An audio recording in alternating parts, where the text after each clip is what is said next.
Border Gavaskar ট্রফিতে তিনি না থাকলে ভারতের কি দশা হতো তা অনুমান করা যায়। অস্ট্রেলিয়ার বিপক্ষে একাই লড়েছেন বুক চিতিয়ে। ৫ টেস্টে ৩২ উইকেট নিয়ে হয়েছেন সিরিজের সর্বোচ্চ উইকেট শিকারী। রেড কিংবা হোয়াইট বলে এই সময়ের অন্যতম সেরা পেসার, ইন্ডিয়ান বোলিং আক্রমণের প্রাণ।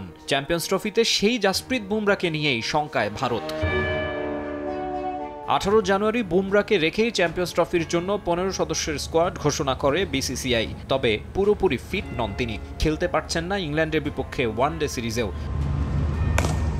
19 ফেব্রুয়ারি মাঠে গড়াবে চ্যাম্পিয়ন্স ট্রফি। আইসিসির কাছে চূড়ান্ত স্কোয়াড জমা দেওয়ার ডেডলাইন 11 ফেব্রুয়ারি। বেঙ্গালুরুতে বিসিসিআই এর সেন্টার অব এক্সেলেন্সে বুমরার ব্যাক স্ক্যান করানো হয়েছে। বোর্ডের মেডিকেল টিমের সঙ্গে নিয়মিত যোগাযোগ রাখছেন সিলেক্টররা। বর্ডার গাভাস্কার ট্রফির শেষ টেস্টে সিডনিতে শেষ ইনিংসে বোলিংয়ে নামতে পারেননি বুমরা। প্রাথমিকভাবে জানা গিয়েছিল 5 সপ্তাহের পুনর্বাসন প্রক্রিয়ার মধ্য দিয়েই ব্যাক ইনজুরি থেকে সেরে উঠবেন, কিন্তু সবশেষ স্ক্যানের পর হতাশই হতে হয়েছে।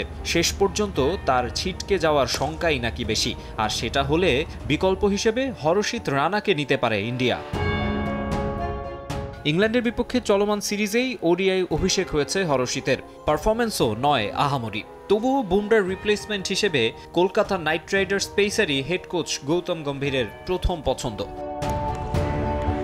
এদিকে চ্যাম্পিয়ন্স ট্রফির আরেক ফেভারিট অস্ট্রেলিয়া আছে আরও বড় বিপদে।